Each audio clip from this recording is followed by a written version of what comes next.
Кездесу жайлы ұсынысқа сыпайы отказ бере білу. Бәріне сәлем, сендермен әрдайым мен сүйікті интернет достарың Санжар Айдар.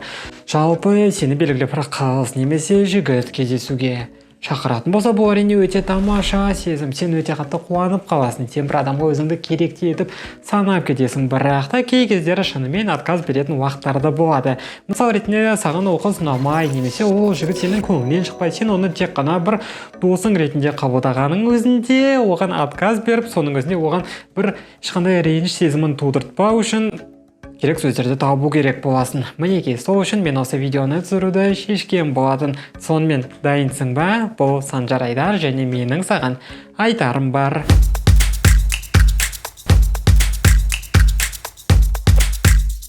Ең алғашқы кезекте өзің әрине сыпайы болуың керексің. Сол үшін солға немесе сол қызға барынша алғысыңды, рахметіңді білдіріп айтқаның дұрыс. Бірден отказ бере бермей, алдымен алғысымызды білдірейік. Әрине, сен маған ұнайсың, бірақ тек дос ретінде, немесе сенмен әрине достығымыз болған әрине өте тамаша. Бірақ та, немесе тағы да алғашқы кездесулерде сен маған ұнайтынсың. Бірақ та кейін менің түсінгенім, деп міне осылай әртүрлі өзіміздің алғысымызды сол кісіге білдірсек болады. Сол кезде бұның барлығы үлкен ренішке алып келмейді. Екіншіден, комплимент айта білу керек. Мысал ретінде сен өте керемет жансың. Бірақ та сен өте керемет доссың, немесе саған тағыдағы уақытта өте күшті қыз кездеседі. Бірақ та, деп міне осылай өзіміздің комплиментімізді жеткізе аламыз. Одан кейін әрине өз дене тіліңе ие бол. Мысал ретінде сен сенімді түрде ол жігітке жоқ деген жауапты айтқанның өзінде өз қолың дірілдеп, сасқалақтап, қайда қарарыңды білмей сондай бір іс-әрекет жасасаң, бұл әрине дұрыс болмайды. Немесе ол адамдан тым қатты алысқа кетудің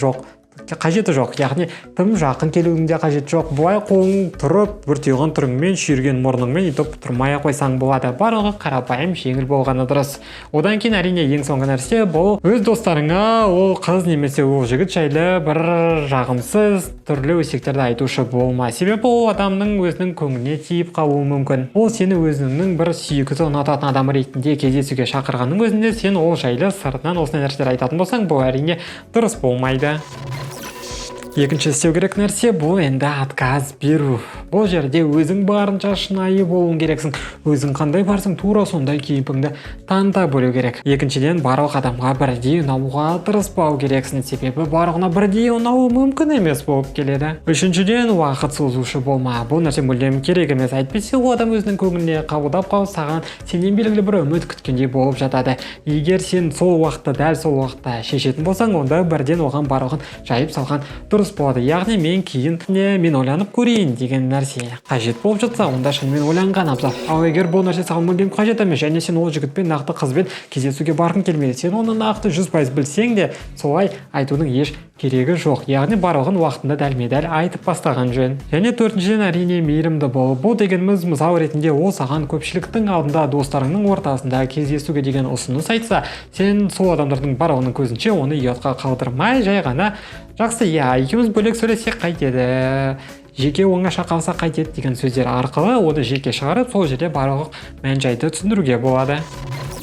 Және үшіншіден бізде соңғы бөлім бұл кінәні жұмсарту болып келеді. Яғни ең алғашында жаңашылық танытсаң болады. Сен өте керемет жігітсің. Алдағы уақытта сенің әлі мыңдаған талай қыздарың болады. Немесе тағы да әлде бір талай жігіттер кездесетін болады деген сияқты. Екінші нұсқа ретінде оған түрлі альтернативті нұсқалар ұсынсаң болады. Мысал ретінде сенің өзіңнің бос қыздарыңды ұсынып, немесе екеуіңнің ортақ достарың ретінде қалып, әлде уақыт керек болса сол нәрсені айтып өтіп, жай ғана өзіңнің дайын емес айтсаң болады. Үшіншіден, әрине отказ қабылдаған қиын екен. Біле тұра, ол адамның кез келген реакциясына дайын болу керек. Себебі ешбір адам өмірінде отказдарға үйренбеген. Қанша адам өзінің жерінен сенімді болып жатса да, бұл нәрсені оған қабылдау қиын болуы мүмкін. Сол үшін егер адам аздап адекватсыз болып жатса, онда өзінің достарыңмен көбірек болуға тырыс, ол адаммен оңаша қалуға тырыспа және өзіңе барынша абай болғаның дұрыс. Және ең соңғы төртінші бұл бізде өзіңді кінәлі сезінуді қоюың керек. Себебі неғұрлым бұл сезім сенің ойыңа терең енетін болса, соғұрлым бұл саған өзіңнің кері әсеріңді тигізетін болады. Бұл жерде ұялатын, қысылатын еш нәрсесі жоқ. Себебі ол сені шақырды, сен оны емес. Сәйкесінше ол саған ұнамайтын болса, сен кез келген адамға оп-оңай отказ бере алу мүмкіндігің бар. Ал бүгінге осы видео саған ұнады деген ойдамын. Сол себепті дәл қазір төменге өтіп міндетті түрде лайк басып өт. Егер сұрақтарың болса, белгілі бір пікірің немесе тілегің болса, онда төменге комментарийға жаза кетсең болады. Видео көңілің шықса, әрине WhatsApp достарыңмен бөліссең болады. Және мінекей мен Instagram'да қалдырып өтемін. Сол жерде менің өзімнің күнделікті өмірім көрсетіліп жатады. Ал сенімен бүгін болған мен Санжар Айдар. Келесі видеоларда көріскенше